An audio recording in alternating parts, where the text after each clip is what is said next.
Audio Jungle. Unbox කරමු Prolink Pro701SFC කියන UPS එක. ඉතින් මේක 1 battery UPS එකක්. මම මේක ගත්තේ මගේ කම්පියුටරේ මොකද මේ දවස්වල කරන්ට් උත් යන හින්දා කරන්ට් ගිහිල්ලා මදර්බෝඩ් එක පිච්චෙන්න පුළුවන්. ඒතකොට මදර්බෝඩ් එක රීප්ලේස් කරන්න වෙනවා. ඉතින් ඒකට විසඳුමක් විදිහට තමයි UPS එකක් ගත්තේ. මේක capacity එක 650 VA තියෙන volt තියෙන UPS එකක්. input කරන්න පුළුවන් 140යි 300යි AC current එකක්. UPS එක VJ card එකක් තිබ්බොත් මේ UPS එක පාවිච්චි කරන්න බෑ. මොකද මේක powerful මදි. VJ card එකක් තියෙන කම්පියුටර් එකේ UPS එකක් ඕන වෙන්නේ 2 battery UPS එකක්. ඉතින් ඒක දැන් මේ දවස්වල ගොඩක් ගණන්. මොකද අරුබුදේත් එක්ක ඒක ගොඩක් මිල ඉහළට ගිහිලා තියෙනවා.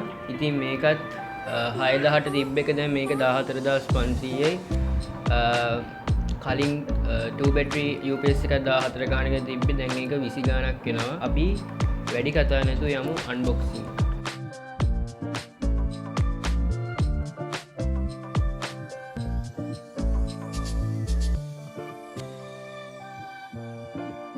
හරි ඉතින් මේක තමයි unbox කරාම තියෙන ඉන්ටර්ෆේස් එක පොලිතින් එක ඇතුළක තියෙන එක. අපි ඒකත් ඉන්විට කලවගමු.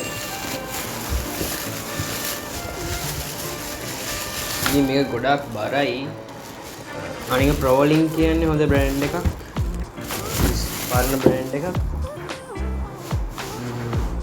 මේක අපේ charger එක. ඒ වගේම අපිට මෙච්චරයි හම්බුනේ UPS එකයි.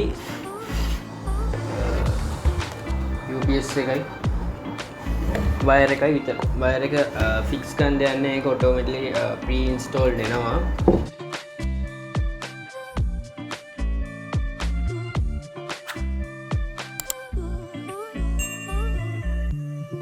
අපිට ඉස්සරහා බලා ගන්න පුළුවන් charging light එක. ඒ වගේම battery light එක. කියන්නේ battery එකකින් use කරනකොට light එක පත් වෙන එක. ඒ වගේම error light එකක්. ඒ කියන්නේ battery එක replace කරනුනහම ඒ light එක තමයි එන්නේ. ඒ වගේම අපිට ඉස්සරහා තියෙනවා power button එක. ඒ වගේම Prolink ලාංඡනය තියෙනවා. පිටිපස්සේ අපිට පුළුවන් අපිට පේනවා charging cable එකයි.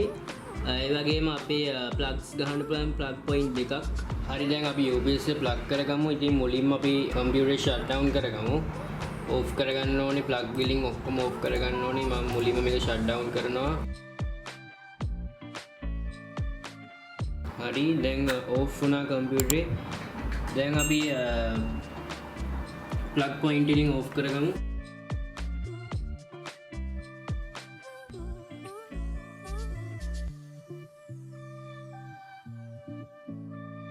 හරි දැන් අපි wires ටික fit කරගමු. දැන් මේක මේ monitor එකයි කම්පියුටරේ wire එකයි මේක fit කරගන්න ඕනේ.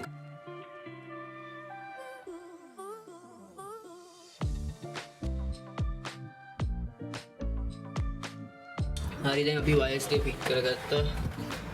දැන් අපි තියෙන්නේ UPS plug එක අපිට high කරගන්න.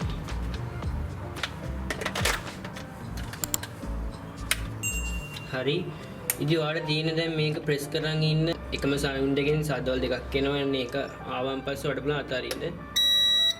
අන්න ඕක ආවන් පස්සේ ඔකට පේනවා අපේ charging light එක පත් වුණා. දැන් අපිට තියෙනවා කම්පියුටර් on කරගන්න. අපි on කරගමු කම්පියුටරේ.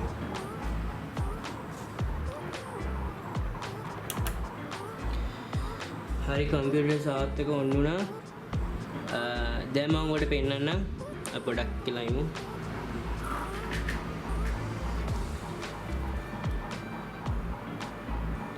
හරි දැන් අපි යමු අපි මේ plug එක off කරලා බලමු. ඔන්න දැන් ඔයගොල්ලන්ට battery එකේ light එක පත් වුණා. ඊට පස්සේ උකුත් off වුණේ. මේකේ දැන් battery එකේ light එක පත් වෙනකොට සැරින් සද්ද එනවා. ඒ කියන්නේ කීක් ගන්න කියන්නේ battery එකෙන් use වෙනවා කියලා අපිට notice එකක් දෙන්න තමයි sound එක දාන්නේ. සාමාන්‍යයෙන් පැයකමාරක් විතර battery එකෙන් අපිට use කරන්න පුළුවන්. ඉතින් මම ඔයාලට සද්ද එනකම් පොඩ්ඩක් ඉන්න. ඔන්න ඒ සද්ද තමයි battery එකේ use වෙනවා කියන සද්දේ. හරි දැන් අපි මේක අයිතෝන් කරමු.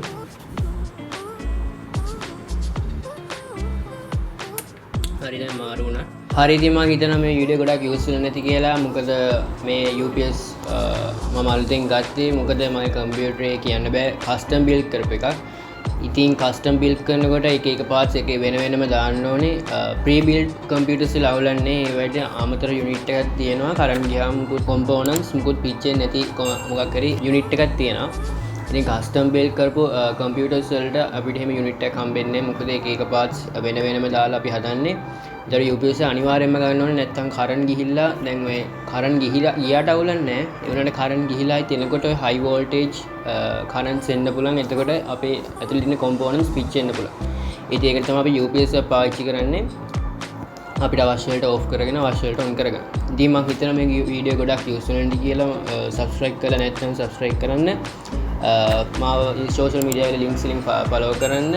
එහෙනම් හමුමු තවත් වීඩියෝ එකකින්.